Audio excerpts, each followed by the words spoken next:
Press the bell icon on the YouTube app and never miss another update.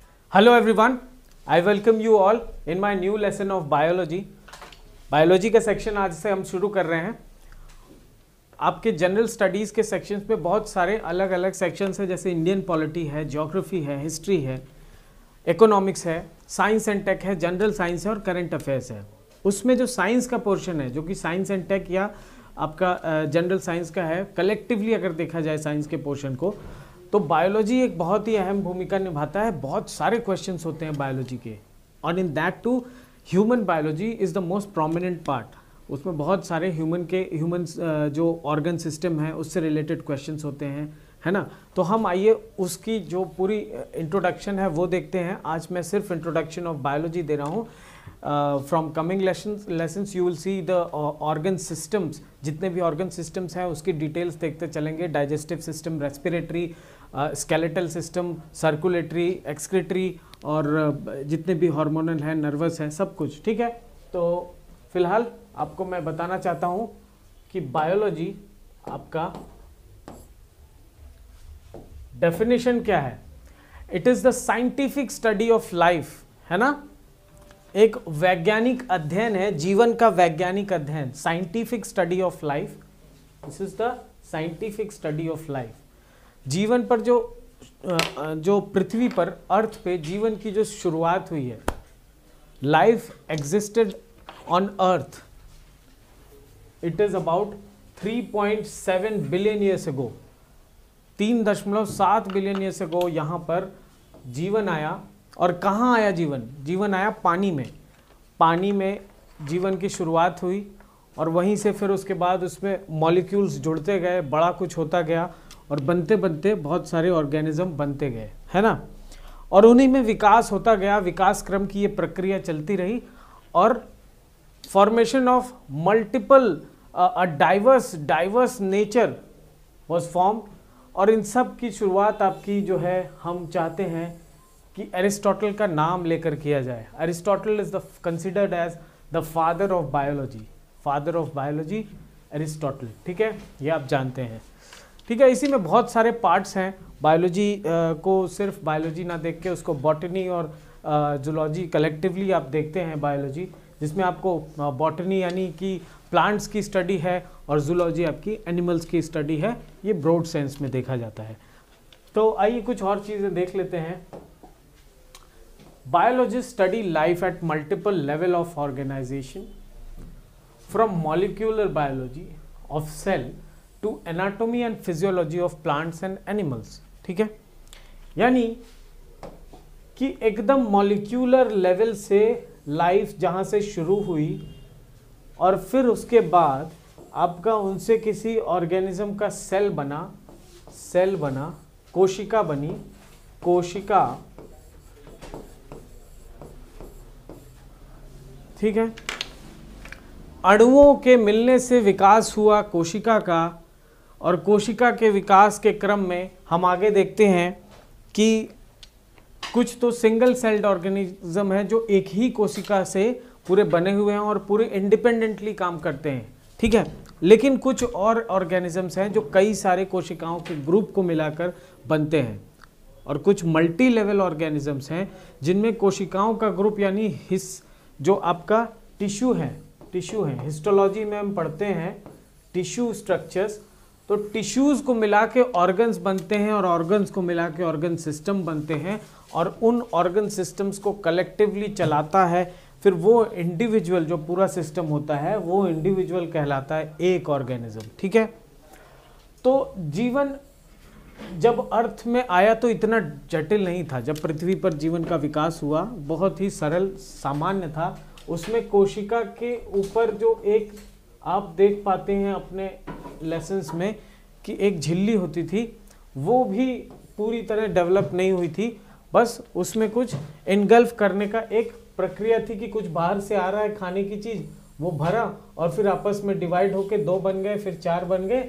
इस तरह का कुछ simple साधारण सा प्रिंसिपल चल रहा था.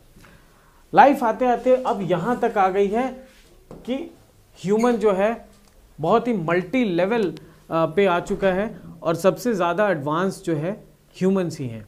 ह्यूमन बॉडी को आप देखेंगे तो पाएंगे कि इतने सारे उसके सिस्टम हैं।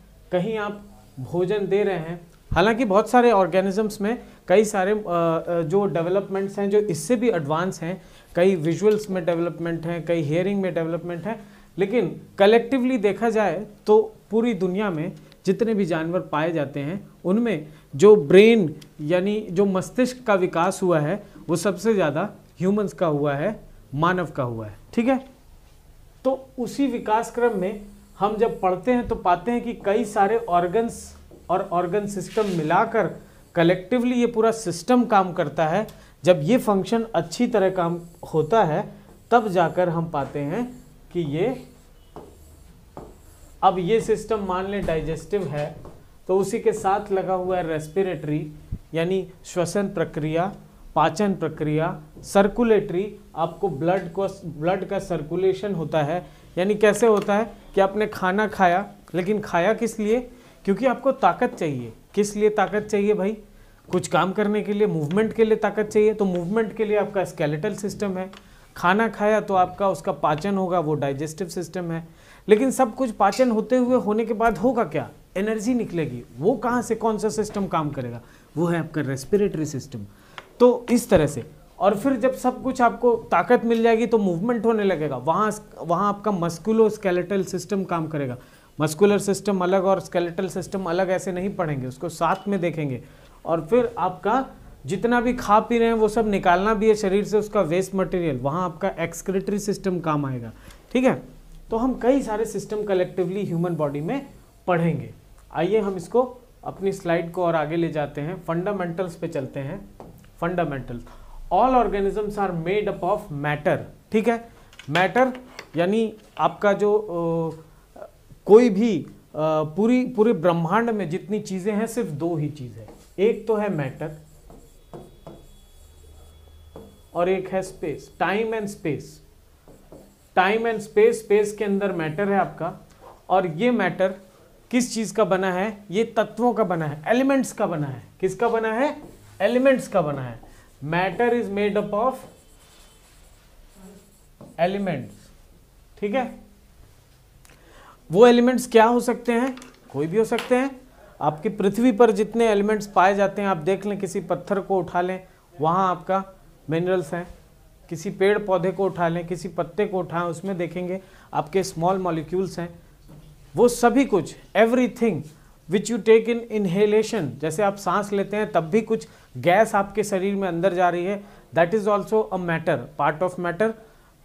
तो वो गैसेस फॉर्म में है। कुछ फॉर्म्स लिक्विड में है, जैसे पानी, वही लिक्विड 3 अलग अलग फॉर्म्स में आता है। मैटर के भी कई फॉर्म्स होते हैं, 4 फॉर्म्स मेनली है मैटर के, जैसे एक हो गया गैस, एक हो गया लिक्विड और एक हो गया सॉलिड।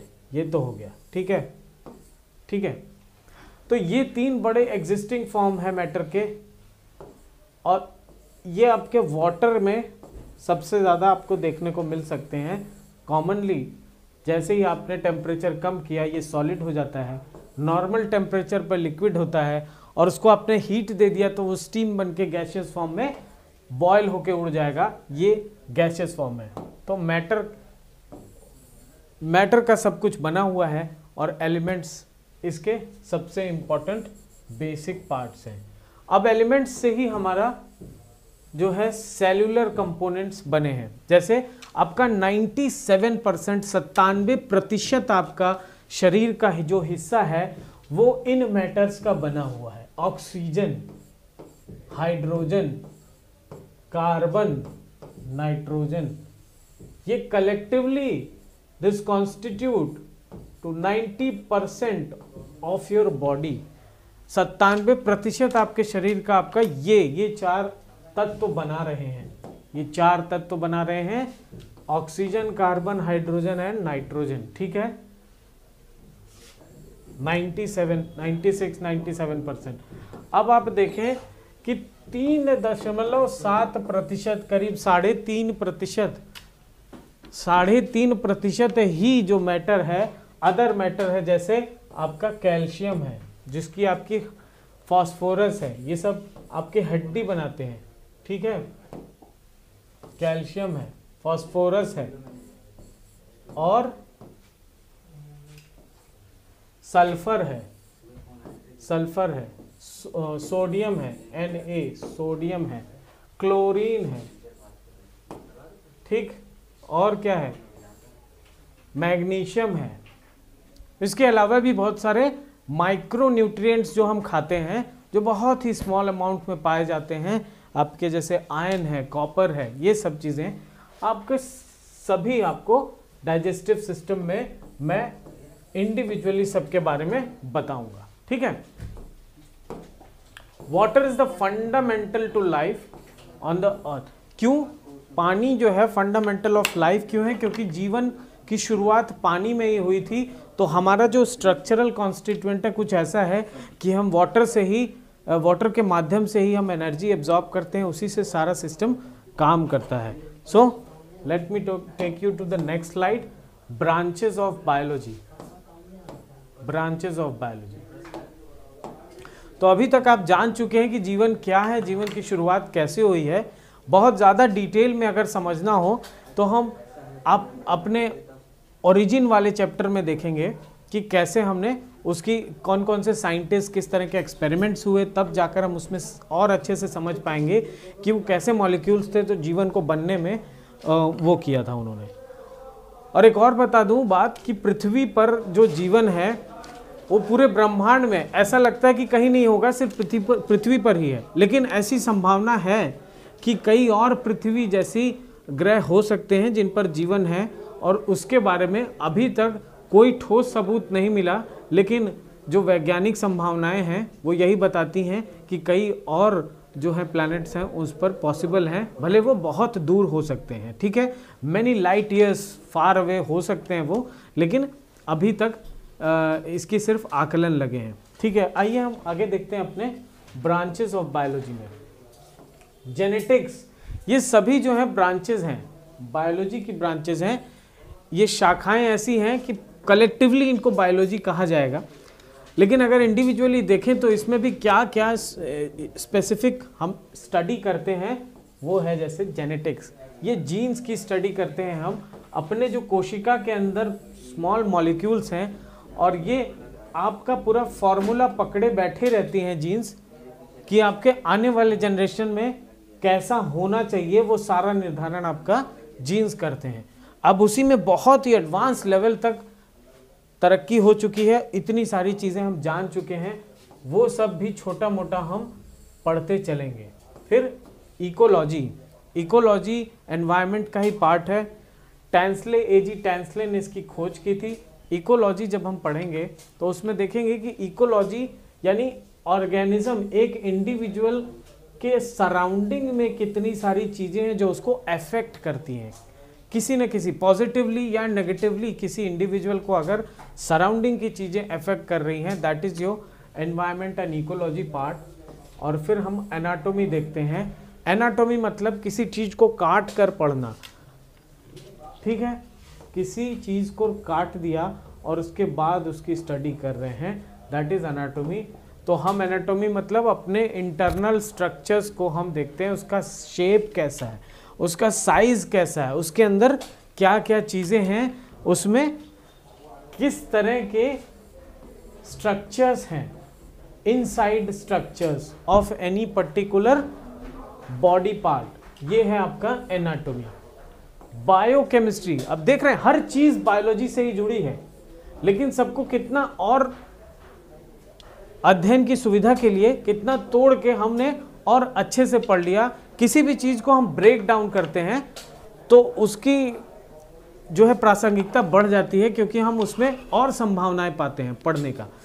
जैसे कि आपने हिस्ट्री को देखा, एक इतिहास एक ऐसा विषय है जिसको हम ऐसे तो बांट नहीं सकते, समय एक जगह से शुरू हुआ और जहाँ जाकर ख़त्म हुआ, ये पूरा एक साथ है, लेकिन हम फिर भी अध्ययन की सुविधा के लिए 3-4 पार्ट्स में बांट देते हैं, तो वो आपका एक पार्ट अलग हम उसको फिर से पढ़ते हैं। तो जैसे कि एंशिएंट, मेडाइवल और मॉडर्न, है ना, और फिर एक और पार्ट कर दिया तो वर्ल्ड हिस्ट्री। सिर्फ अध्ययन की सुविधा के लिए हम विषयों को जो है अलग अलग ब्रांचेस में डिवाइड कर देते हैं, वही हम देख रहे हैं। आइए देखते हैं बायोकेमिस्ट्री, देखते हैं बायोकेमिस्ट्री क्या है। बायोलॉजी के अंदर आपकी कोशिका के अंदर चूंकि हम बायोलॉजी पढ़ रहे हैं लेकिन इसके अंदर भी केमिस्ट्री है, बहुत सारे मॉलिक्यूल्स हैं जो आपस में इंटरैक्ट कर रहे हैं, कुछ मॉलिक्यूल बन रहे हैं, कुछ टूट रहे हैं, यानी एनाबोलिज्म भी हो रहा है, कैटाबोलिज्म भी हो रहा है, और उस पूरी प्रक्रिया में कुछ चीज़ें बाहर जा रही हैं, कुछ अंदर जा रही हैं, और क्या फंक्शनिंग हो रही है उसमें, किस तरह की कैरी आउट मूवमेंट हो रही है, वो सब कुछ हम स्टडी करते हैं आपके बायोकेमिस्ट्री में। This is your biochemistry. Now come to the botany part. Botany is basically the study of plants. अगर प्लांट्स की स्टडी देखें तो यानी ये स्टैटिक ऑर्गेनिज्म है, ये भी जीव हैं, ठीक है।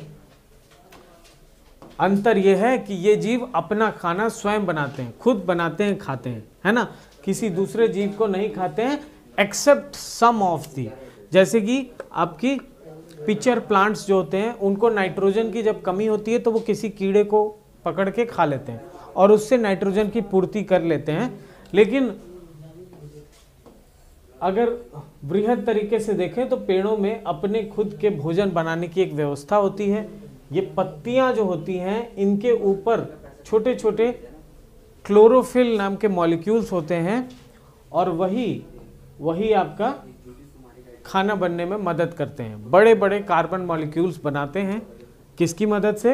यहाँ से आपका लेते हैं पानी, ठीक है, इनके पास है न्यूट्रिशन, यहाँ से लिया वाटर लिया, और फिर जो सनलाइट है, जो सन है, जो सूरज की रोशनी है, उसकी कुछ पर्टिकुलर वेवलेंथ को वो एब्जॉर्ब करके उससे रिएक्ट करके वो मॉलिक्यूल बनाते हैं और फिर उसका ट्रांसपोर्टेशन करते हैं, और ट्रांसपोर्ट करने के बाद अपनी बॉडी में स्टोर करते हैं। उसी से पेड़ का साइज बढ़ता है और फिर यही पेड़ आप फलता फूलता है, ठीक है। तो फल निकलता है, जब फल निकलता है तो उसमें भी जीन्स होते हैं जो कि हम जेनेटिक्स में देखते हैं, फिर फाइनली एक नया पेड़ उसी से बनकर निकलता है। ये प्रक्रिया चाहे प्लांट्स हो चाहे एनिमल्स हो, सब जगह होती है। तो स्टडी ऑफ प्लांट्स आपका बॉटनी है। बहुत ज़्यादा डिटेल आपको मैं एक सेक्शन में इसका दे दूंगा, ठीक है। जब हम reproduction of plants and animals पढ़ाएंगे, बताएंगे, तब उसमें ये आपको देखने को मिलेगा। आइए हम अगला देखते हैं, साइटोलॉजी। जो कोशिका है, जो बेसिक यूनिट ऑफ लाइफ है, fundamental unit, structural and functional, structural and functional unit of life. क्या है ये? सेल, यानी कोशिका। कोशिका आपकी जो है जीवन का मूल है, structural and functional unit of life है। इसकी स्टडी करते ही हम ये बिल्डिंग ब्लॉक्स की तरह लेते हैं इन स्टडी को, और फिर उसके बाद इसके ऊपर जितने कॉन्सेप्ट है बनाते चलते हैं और उनके साथ जो अलग फील्ड्स हैं उनमें इसको अप्लाई करके देखते हैं कि क्या क्या और भी संभावना है जानने की। तो ये है साइटोलॉजी। माइक्रोबायोलॉजी, माइक्रोबायोलॉजी यानी सूक्ष्म जीवों का अध्ययन। वेरी माइक्रो मतलब जो कि आपके खुली आंखों से ना दिखाई दें, नेकेड आई से जो ऑर्गेनिज्म नहीं दिखाई देते उनको हम माइक्रोस्कोप से देखते हैं।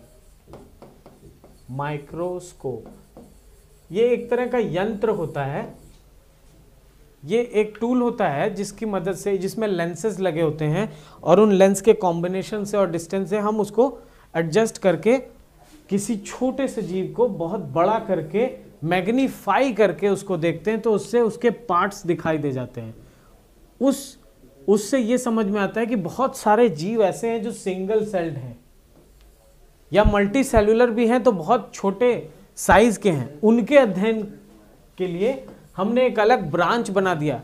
ये जो ऑर्गेनिजम्स हैं, जैसे बैक्टीरिया हो गया, वायरस है, एल्गी है ना, बैक्टीरिया, वायरस, एल्गी, बहुत सारे और भी हैं। तो उनसे वो कैटेगरीज के एनिमल्स को स्टडी करने के लिए we have another branch of biology that is called as microbiology. उसे माइक्रोबायोलॉजी का अध्ययन बोलते हैं। जूलॉजी देखते हैं। जूलॉजी एक ऐसा ब्रांच है जो सिर्फ एनिमल्स की स्टडी करता है, ठीक है। तो जूलॉजी के जो फादर हैं, फादर ऑफ जूलॉजी, वो वही है जो बायोलॉजी के फादर हैं। यानी कौन थे, जो अभी मैंने बताया था पिछली स्लाइड में, Aristotle. Aristotle is the father of biology as well as zoology, दोनों के फादर आपके एरिस्टोटल हैं। Zoology is the study of animals, ठीक है, स्टडी ऑफ एनिमल्स, जंतुओं के अध्ययन के लिए जूलॉजी एक अलग से शाखा बनी है, एक ब्रांच बनी है। फिजियोलॉजी, फिजियोलॉजी क्या होता है, जैसे कि एनाटॉमी आपने पढ़ा कि आपके अंगों के स्ट्रक्चर का अध्ययन, उसकी संरचना का, आपके अंगों की संरचना के अध्ययन के लिए एनाटॉमी ब्रांच बना है। उसी तरह से उन्हीं अंगों के कार्य का, फंक्शनिंग का, स्ट्रक्चर और फंक्शन, दो चीजें हम पढ़ते हैं किसी चीज की। तो जैसे ये हाथ है मेरा, इस हाथ के स्ट्रक्चर को पढ़ेंगे अगर, तो इसमें हम ये पार्ट तोड़ेंगे, फिर इसके अंदर की चीजें देखेंगे, इसमें क्या क्या है, मसल है, हड्डी है, क्या है, फिर उसके बाद यहाँ पर क्या है, जॉइंट्स हैं, किस तरह की जॉइंट्स हैं, फिर यहाँ पर क्या है, रेडियो अल्ना, एक हड्डी है, दो हड्डियाँ आपस में जुड़ी हैं, कलाई है, फिर यहाँ स्लाइड कर रहे हैं तो यहाँ स्लाइडिंग में या कलाई में कौन सी जॉइंट है, फिर उसके बाद ये फैलेंजेस हैं, उंगलियाँ हैं जो आपकी, फिर उसमें इसको कार्पल बोलते हैं, फिर उसी तरह से टार्सल, पैर की उंगलियाँ होती हैं। ये पूरा अध्ययन, ये टुकड़े हमने करके पढ़ लिया, इसको ये स्ट्रक्चर कैसा है इसका जान लिया, और इसके ऊपर पूरा जो लगा हुआ है पूरा एक पार्ट, वो पूरा आपका स्ट्रक्चरल जो है एनाटॉमी हमने देखा। लेकिन अब ये फंक्शन कैसे करेगा, क्या करेगा ये पार्ट, ये जो जॉइंट है ये क्या काम करेगा, ये हार्ट को किस तरह की स्लाइडिंग मूवमेंट देगा, किस तरह का ये स्लाइडिंग मूवमेंट होगा, रेडियो अल्ना हड्डियों का, और फिर उसके बाद ये उंगलियों का क्या काम होगा, कैसे फंक्शन करेंगी, किस तरह के लिगामेंट्स और टेंडॉन्स उसमें जुड़े हुए होंगे, ये सारा अध्ययन आपका हम फिजियोलॉजी में पढ़ते हैं। जिस तरह से मैंने हाथ का एग्जाम्पल दिया हर अंग का, उसी तरह से उदाहरण समझ लीजिए, जैसे दिल का, दिल कैसे काम करता है, हार्ट आपका 4 चैम्बर में है, उसके क्या लेफ्ट ऑरिकल, वेंट्रिकल सारे हैं, फिर वहाँ जितने भी आपकी सप्लाईज हैं, है ना, वेन्स एंड आर्टरीज की, तो ये सारी सप्लाईज के बारे में स्ट्रक्चरली हम जब पढ़ते हैं तो this is the anatomical part. But when we study the functioning of these systems, तब जाकर हम इसको फिजियोलॉजी में देखते हैं। This is the physiology part where we study the function of any organ, है ना, ये है आपका फिजियोलॉजी। अब अगला देखते हैं, बायोटेक्नोलॉजी। ये एडवांस फॉर्म ऑफ बायोलॉजी है, इसमें बायोलॉजी का अध्ययन करते हैं लेकिन टेक्नोलॉजी के इन्वॉल्वमेंट से, ठीक है। बायोटेक्नोलॉजी, जैसे कि अगर हमें इंसुलिन बनाना है, इंसुलिन एक तरह का ऐसा पदार्थ है जो हमारी बॉडी में भी सेक्रीट होता है, और ये शुगर के डाइजेशन में बहुत हेल्पफुल होता है। इसके अमाउंट के डिस्टर्बेंस की वजह से एक डिजीज़ होती है which is called as diabetes. Diabetes आपने सुना होगा, बड़ी गंभीर एक समस्या है, उसको बीमारी तो नहीं कहेंगे, तो इसका सिम्टोमेटिक ट्रीटमेंट तो वैसे नहीं, वो शुगर के कंट्रोल के लिए ही, वो मैनेजमेंट वाली बीमारी है, ठीक है, उसको मैनेज किया जाता है शुगर को। तो उस पर न जाते हुए हम देखते हैं कि उसमें कैसे, मैं बता रहा था कि इंसुलिन जब होता है, कि इंसुलिन की आवश्यकता जो होती है वो हम अब कैसे पूरी करते हैं, कि उसका निर्माण करते हैं। बॉडी तो इसको बनाती ही है इंसुलिन, लेकिन अब हम लैब में इंसुलिन बनाते हैं और बड़े अमाउंट में, बिल्कुल कमर्शियल स्केल पे इंसुलिन बनाते हैं, और that is with the help of biochemistry. This is the branch where we apply technology to the biology, that forms as biotechnology, ठीक है, ये हो गया आपका। Then we have molecular biology. Molecular biology, अभी तक आपने बायोलॉजी की चीज़ें देख ली कि कैसे हम स्टेम सेल से और उन सब चीज़ों से बना रहे थे फॉर्म्स, लेकिन अब उसी को अगर मॉलिक्यूलर स्ट्रक्चर के आधार पर देखें कि उसमें क्या क्या मॉलिक्यूल्स हैं और उसके मूवमेंट की और क्या पॉसिबिलिटीज़ हो सकती हैं डिस्कवरी में किसी न्यू एलिमेंट के या किसी न्यू सिस्टम के, that is the form of molecular biology, वो भी इसी का पार्ट ही समझें आप। Then we have mycology. Mycology is the study of fungus. Fungus एक तरह का जीव होता है जो बहुत ही माइक्रोस्कोपिक होता है, which you see with the help of telescope, not the microscope की मदद से आप सूक्ष्म जीवों को देखते हैं। उन्हीं सूक्ष्म जीवों की श्रृंखला में ये एक है जीव फंगस। ठीक। Histology is the study of tissues, और टिश्यूज यानी कोशिका के ग्रुप, एक समूह होगा कोशिका का जो एक ही तरह का काम करेगा, एक समूह होगा जो एक ही तरह का काम करेगा। जैसे आपका जीभ, अब ये जीभ एक आपका ऑर्गन है और इस ऑर्गन में एक छोटा सा पार्ट है, पैपिले बोलते हैं इसको, उभरा हुआ पार्ट है जो टेस्ट बड कहलाता है। अब इसमें जितनी कोशिकाएं होंगी वो सभी एक ही तरह का फंक्शन करेंगी, तो इस पूरे को कलेक्टिवली हम टिश्यू बोल देंगे। उत्तक बोलते हैं हिंदी में। तो उत्तक किसी भी ऑर्गन में हो सकते हैं और वो उत्तक बनते किससे हैं? कोशिकाओं के समूह से। तो हम उसके अध्ययन को हिस्टोलॉजी बोलते हैं।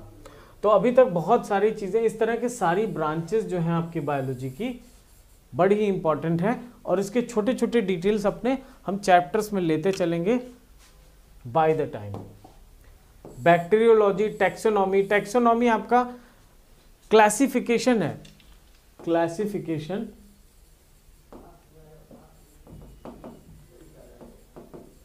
जैसे कि सबसे पुराना जो टैक्सोनॉमिकल एग्जाम्पल है, किसी वैज्ञानिक ने अगर सभी जीवों को कलेक्टिवली पृथ्वी पर देखा और उसमें से भाग कर दिए, दो भाग किए, एक जंतु और एक पादप, यानी प्लांट्स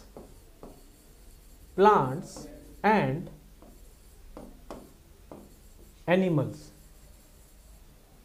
तो हमने डिवीजन कर दिया ना, पूरे जंतुओं में से डिवाइड कर दिया, अलग अलग कर दिया। लेकिन किस आधार पर यह डिवीजन होता है? किसी भी डिवीजन का आधार यह होता है कि कुछ स्पेशल कैरेक्टरिस्टिक्स उसमें देखी जाती हैं जो इसमें पाई जा रही हैं लेकिन इसमें नहीं है, तो हमने इसको छांट के अलग कर दिया। जैसे कि जब हम खेती करते हैं तो खेती में फसलें जब काटते हैं तो कोई भी फसल काटते हैं उसमें भूसी या जो चीज़ें जो वेस्ट मटेरियल है उसको हम अलग करते चलते हैं, और जो हमारा जो संपूर्ण अनाज है, जो बिल्कुल कोर पार्ट है, उसको हम अलग करते चलते हैं। तो हमारे जो खाने योग्य चीज़ें हैं उसको हम अलग करके किसी दूसरी जगह रखते हैं, और जो जानवरों को खिलाने लायक चीज़ें हैं उसको अलग रखते हैं। तो ये हमारा क्लासिफिकेशन हो गया। इसी को हम टैक्सोनॉमी में ले आते हैं। तो यहाँ जब बायोलॉजी में हम क्लासिफिकेशन करते हैं किसी एनिमल्स को, अब इस एनिमल्स में भी बहुत सारे क्लासिफिकेशन हैं। जैसे हमने चिड़ियों को अलग कर दिया, मैमल्स को अलग कर दिया, स्तनधारी यानी जो जानवर दूध देते हैं, दूध देने वाले जानवर, यानी जैसे हम लोग हैं या गाय हैं, ये सब स्तनधारी हैं। और उसके अलावा चिड़ियाँ हैं, पक्षी हैं, और फिर मछलियाँ हैं। ये सभी तो जीव हैं, सब जानवर हैं, जंतु हैं, लेकिन इनका भी क्लासिफिकेशन इनके कुछ खास कैरेक्टरिस्टिक के हिसाब से है। अब मछलियों को इसलिए अलग कर दिया क्योंकि उनको सांस लेने के लिए फेफड़े नहीं, गिल्स होते हैं। इसके अलावा वो जो है पानी में चलने वाले जीव हैं, तो ये जलीय जीव हैं, और हम जो हैं टेरेस्ट्रियल एनिमल हैं, यानी लैंड पे हम रहते हैं, लैंड पे चलते हैं। हालांकि सभी लोग पानी का यूज़ करते हैं। The water is the basis of life on earth. तो सभी जीव पानी का कमोबेश, कोई कम या कोई ज़्यादा इस्तेमाल करेगा। ठीक है। तो क्लासिफिकेशन का आधार यही होता है, किसी पर्टिकुलर कैरेक्टरिस्टिक को उठाते हैं और फिर हम डिवाइड करते चलते हैं, वही है टैक्सोनॉमी। ठीक है। और क्या है? Immunology, parasitology. इम्यूनोलॉजी क्या है? हमारी रोग प्रतिरोधक क्षमता, यानी अगर हम जीव हैं, जीव का विकास जब हुआ तो जीव एक सिंगल कोशिका थी, एक एकल कोशिका थी। अब इसके सराउंडिंग में चारों तरफ वातावरण में कई सारे फोर्सेस थे, जब वो उसको अफेक्ट करते थे तो वो भी रिएक्ट करती थी। ये कोशिका का जब रिएक्ट कैसे करती थी? कोई चीज़ इसके अंदर घुस गई, एक छोटा सा कोई पार्टिकल घुस गया इस बड़े से मॉलिक्यूल में, तो अब ये इसको कोशिश करेगा कि बाहर निकाले। बाहर कैसे निकालेगा? इसको चारों तरफ एक पाउच बनाएगा, इस पाउच को धीरे धीरे इसके सर्कल के एकदम सरकमफरेंस पर ले जाएगा, यानी अपनी सीमा पर ले जाएगा, और फिर इस पाउच को खोल देगा और फिर इसको ढकेल देगा बाहर। इसने क्या कर लिया, अपना बचाव कर लिया बाहरी चीज से। यही है इम्यूनिटी। इसी इम्यूनिटी का आधार हम पूरा इम्यूनोलॉजी में पढ़ते हैं, ठीक है, ये आपका इम्यूनोलॉजी। तो अब अगर इसको बड़े लेवल पे देखें तो हम अपने पास कैसे देखते हैं, जैसे हम अभी बात कर रहे हैं और कुछ ठंडे गर्म का कुछ अनुभव हुआ हमें और फिर हमने छींक दिया। हमने कुछ अपने वीडियो लेसन्स में, स्टेनोग्राफी में हमने कई जगह इस तरह की कर दिया है कि छींक, ये तो सामान्य चीज़ है, छींक किसी को भी आ सकती है, लेकिन ये क्या है, this is a kind of an immunological response. यहाँ क्या है, मेरी बॉडी उस रोग से लड़ रही है, उससे एक क्षमता बना रही है। तो कोई भी बाहरी जीव अगर मेरे शरीर में आया या बाहरी कोई भी तत्व, फॉरेन पार्टिकल कोई भी, चाहे वो जीव हो चाहे अजीव हो,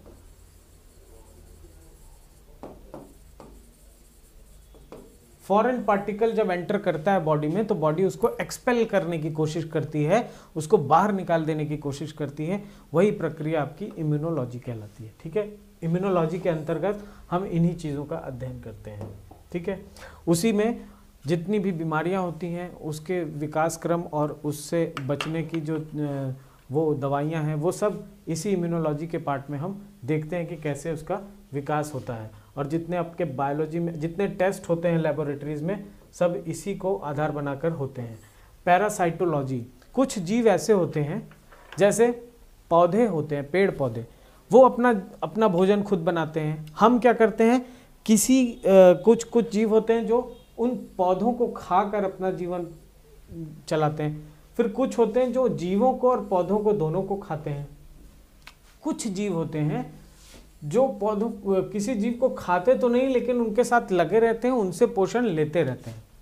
उनको नुकसान भी पहुंचाएंगे क्योंकि उनका पोषण ले रहे हैं वो, लेकिन उनको मार नहीं रहे हैं। अल्टीमेटली वो मर जाए वो अलग बात है। तो ये बात होती है, ये पैरासाइट होते हैं, ये इनको पैरासाइट बोलते हैं, इस तरह के जीवों को, और इसी के अध्ययन को हम पैरासाइटोलॉजी बोलते हैं, ठीक है। हाँ, ठीक है। ब्रांचेस ऑफ बायोलॉजी में और भी ब्रांचेस हैं ये सारी, और इसके अलावा और भी हैं। मैं लिस्ट बनाने चलूँ तो सैकड़ों शाखाएं निकल आएंगी किसी भी पेड़ की, लेकिन मैं जो सबसे सामान्य रूप से जाने जाने वाले जो शाखाएं हैं उनकी बातों को लेकर आया हूं। तो ये वायरोलॉजी यानी वायरस, जो सबसे पहला जो जीव है जो लिविंग जीवित एंड नॉन लिविंग अजीवित, इन दोनों के बीच का कनेक्टिंग लिंक है वायरस, उसकी अध्ययन करते हैं, ठीक है। इसकी संरचना में कुछ खास नहीं होता, इसके ऊपर आउटर कोटिंग कुछ खास नहीं होती, बस सिंपल एक स्ट्रक्चर होता है जेनेटिक मटेरियल का। वही अगर आपके बॉडी में प्रवेश कर जाए, किसी भी जीव में अगर वायरस प्रवेश कर जाए तब वो जीवित है, लेकिन अगर किसी जीव से वायरस बाहर है, बाहर के एनवायरनमेंट में है, वो मृत है। तो ये लिविंग एंड नॉन लिविंग के बीच का कनेक्टिंग लिंक है, इसीलिए, ठीक है। तो हम वायरस के अध्ययन करते हैं वायरोलॉजी में। एम्ब्रियोलॉजी में हम भ्रूण के विकास का अध्ययन करते हैं, ठीक है। फीटस का, जो किसी भी जानवर में फीटस जो होता है ये फीटस आपका उदर के पास, यहाँ पर इसका विकास का अध्ययन करते हैं, फीटस का, एम्ब्रियो का, छोटे जब बच्चा डेवलप हो रहा होता है भ्रूण में, वही उसके अध्ययन के लिए हम एम्ब्रियोलॉजी एक अलग से। एवोल्यूशन, विकास क्रम का अध्ययन, जीवों के विकास क्रम का अध्ययन अपने एवोल्यूशन में पढ़ते हैं, इसकी बात मैं बता चुका हूँ, ठीक है। तो इस तरह से बहुत सारी ब्रांचेस हैं, बताते चलूँ तो जैसे ऑर्निथोलॉजी चिड़ियों का, रेडियो बायोलॉजी जो आपका एक्सरे की अध्ययन होता है ये हो जाता है, मरीन बायोलॉजी, क्रायोबायोलॉजी, ठीक है, ठंड में जो होती है बहुत बर्फीले, fresh water biology, medicine, neuro, patho, एंटोप्रोट, ये सभी कुछ ना कुछ इनकी खास बात है, इनको हम लेते चलेंगे। फिलहाल आइए देखते हैं ह्यूमन बायोलॉजी पर। Human biology is the study of structure and function of human body, ठीक है। ये interdisciplinary area of academic study that examine human through the influences and interplay of many diverse field। तो ये एक तरह से human body के अध्ययन की बात है जिसमें बहुत सारे डिसिप्लिन्स आपस में कनेक्टेड हैं और उनको जोड़ते चलेंगे, पूरा एक तार बना हुआ है, और फिर तब जाकर हम समझ पाएंगे। जैसे कि अगर हम न्यूट्रिशन पढ़ेंगे तो उसके साथ हम उसकी फिजियोलॉजी और एनाटॉमी, उसके स्ट्रक्चर्स की ज़रूर पढ़ेंगे, और फिर इकोलॉजी पढ़ेंगे, और फिर हम उसी में उसका जेनेटिक्स भी पढ़ते चलेंगे। और ये सभी चीज़ एंथ्रोपोलॉजी में हम देखते हैं कि जो ह्यूमन डेवलपमेंट है प्राचीन काल से उसका विकास हो रहा है, उसके अध्ययन की भी बात करते चलेंगे। तो ये सभी चीज़ें हैं जो ह्यूमन बायोलॉजी में आ जाती हैं। ब्रॉडली हम ह्यूमन बायोलॉजी में ऑर्गन सिस्टम से शुरुआत करेंगे, और ऑर्गन सिस्टम्स को लेते हुए कई सारे ऑर्गन सिस्टम्स हैं, उन सब को हम देखते चलेंगे। अब जो ऑर्गन सिस्टम्स हैं, की फीचर्स, ऑर्गन सिस्टम्स देखिए, ये है आपका digestive system, circulatory, respiratory, skeletal, nervous, endocrine, muscular, integumentary यानी स्किन वाला, और फिर immune system, urinary system, reproductive system, इतने सारे सिस्टम्स हैं बायोलॉजी के। इन सब का पर्टिकुलर एक एक लेसन बना के हम इनकी स्टडी करेंगे। और सबसे अच्छी बात यह है कि हर एक चैप्टर के साथ MCQs होंगे जो आपको मदद करेंगे और ज़्यादा उन कॉन्सेप्ट्स को अब्जॉर्ब करने में, हमेशा के लिए पकड़े रहने में। ठीक है, जैसे कि आपको ये दिख रहा होगा, ये एक सिस्टम है। कौन सा सिस्टम है? अगर आप ध्यान से देखें तो समझ में आएगा कि ये डाइजेस्टिव सिस्टम है। पहला सिस्टम जो आप पढ़ेंगे डाइजेस्टिव सिस्टम है। कैसे? फूड आया यहाँ से और फिर उसके बाद इसोफेगस से, माउथ से घुसा, इसोफेगस से होता हुआ स्टमक में गया, स्टमक से स्मॉल इंटेस्टाइन में, फिर लार्ज इंटेस्टाइन में, और फिर फाइनली एक्सपेल्ड आउट, बाहर हो गया। इस यहाँ से घुस के और यहाँ से निकल जाने में, इस पूरे ट्रांसपोर्ट में जो मेन न्यूट्रिशन था वो अब्जॉर्ब हो गया, इस पूरे डाइजेस्टिव सिस्टम का यही एक अध्ययन का मूल मंत्र है। जितना भी न्यूट्रिशन था सब इस रास्ते से एब्जॉर्ब हो गया, आते हुए बाहर निकला तो मल निकला, वेस्ट मटेरियल निकला। जो अब्जॉर्ब हुआ फूड, उसी से हम एनर्जी बनाएंगे। एनर्जी बनेगी हमारी रेस्पिरेटरी सिस्टम से, और वो रेस्पिरेटरी सिस्टम तक एनर्जी पहुंचने में सबसे ज़रूरी क्या है कि वो पूरा जो न्यूट्रिशन अब्जॉर्ब हुआ है वो एक एक अंग तक पहुँचे। वो पहुँचेगा कैसे? सर्कुलेटरी सिस्टम से। सर्कुलेटरी सिस्टम से पहुंच गया, एनर्जी बन गई। अब उस एनर्जी का क्या करेंगे? हम अपनी बॉडी को चलने फिरने में मदद करेंगे। वो चलना फिरना होगा स्केलेटल सिस्टम से, मस्कुलर सिस्टम से, इन सब चीज़ों से जुड़ा हुआ है। और फिर इन सब को कोऑर्डिनेट करेगा नर्वस सिस्टम और एंडोक्राइन सिस्टम। और फिर फाइनली हमारे बॉडी के पूरे उस सभी ऑर्गन्स और सरफेस को प्रोटेक्ट करने के लिए वी हैव इंटेगमेंट्री सिस्टम यानी स्किन वाला पार्ट। फिर इम्यून सिस्टम, बाहरी चीज़ों से बचाव। और फिर जो यूरिनरी सिस्टम है, एक्सक्रीटरी सिस्टम इसको कह सकते हैं। और फिर फाइनली रिप्रोडक्टिव सिस्टम कि हम अपने जैसा इंडिविजुअल एक नया तैयार करेंगे नेक्स्ट जनरेशन में, उसके लिए एक पूरा एक अलग से सिस्टम है रिप्रोडक्टिव सिस्टम। ये हमने अपनी अध्ययन की सुविधा के लिए अलग अलग सिस्टम्स में बॉडी को डिवाइड कर दिया है। लेकिन अगर हम ठीक से देखें तो ये हर चीज़ आपस में एक दूसरे से जुड़ी हुई है, और यही जुड़ने के कारण कलेक्टिवली हम इसको देखते चलेंगे। एक बार हम कलेक्टिवली भी देखेंगे और फिर उसी के साथ हम इंडिविजुअल सिस्टम्स का भी अध्ययन करते चलेंगे, तब जाकर हमें बायोलॉजी के जो सिस्टम्स हैं वो ज़्यादा अच्छे से क्लियर हो पाएंगे। मेरे ख्याल से आपको इतनी चीज़ें समझ में आ गई होंगी। ठीक है, हम आते हैं बेसिक अपने उसी स्लाइड पर। ठीक है, तो ये आप समझ चुके हैं। आइए, की फीचर्स।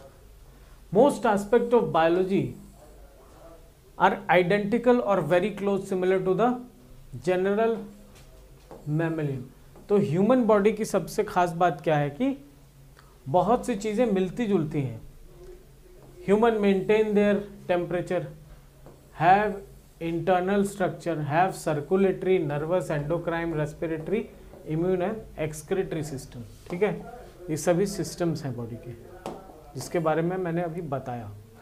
अब ह्यूमंस की टिपिकल फीचर क्या है? अभी तक तो जो फीचर्स थी वो सभी जानवरों में पाई जाती हैं कि सर्कुलेटरी सिस्टम कमोबेश किसी न किसी फॉर्म में वो रहेगा, रेस्पिरेटरी किसी न किसी फॉर्म में रहेगा, सांस लेता है आदमी, हम लोग जो है लंग्स से लेते हैं, फेफड़ों की मदद से लेते हैं, कोई और जानवर किसी और गिल्स की मदद से मछलियाँ ले रही हैं, कुछ और कोई और तरीके से ले रहे हैं, कोई स्किन से अपनी श्वसन प्रक्रिया को ले रहा है। लेकिन मेन काम क्या है कि हमें एनर्जी पाना है।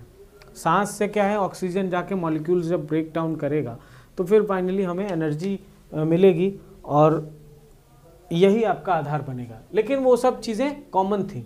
अब आइए टिपिकल फीचर ऑफ ह्यूमंस का टिपिकल फीचर क्या है और जानवरों से ह्यूमंस को कैसे थोड़ा सा अलग समझा जाता है कि humans have very large brain, बहुत ज़्यादा सोचने समझने की क्षमता होती है, बहुत सी चीज़ें आइडेंटिफाई करना, उसको और ब्रॉड अंडरस्टैंडिंग बनाना और कई नई चीज़ें ईजाद करना, ये सब ह्यूमन ब्रेन का ही काम है, ठीक है। बहुत लार्ज ब्रेन होता है, वेरी लार्ज साइज ब्रेन है।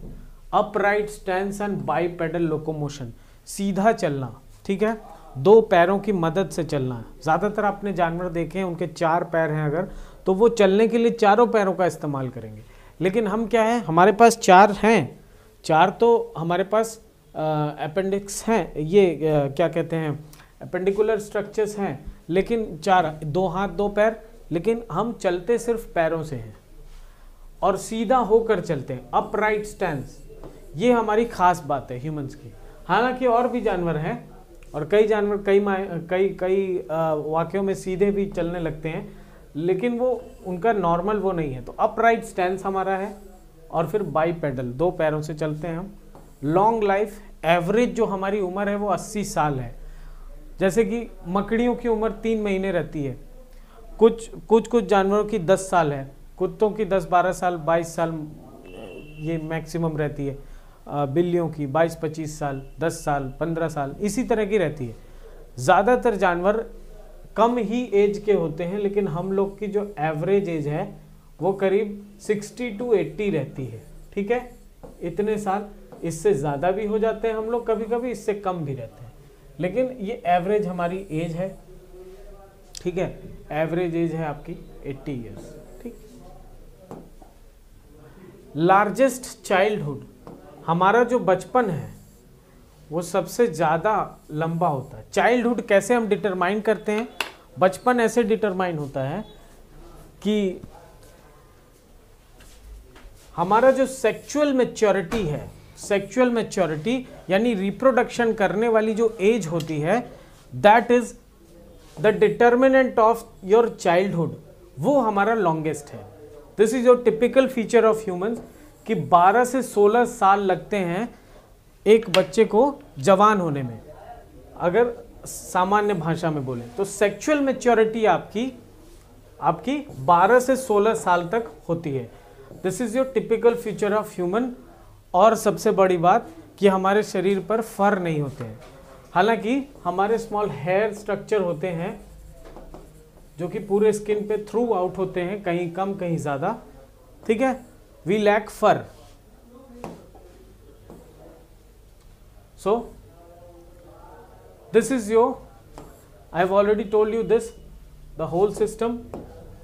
डाइजेस्टिव को लेते हुए और पूरे सिस्टम का कैसे कलेक्टिवली मैंने बताया है आपको, उसको सिलसिलेवार से ले चलूंगा। फिलहाल हम आते हैं अपने नेक्स्ट स्लाइड पर।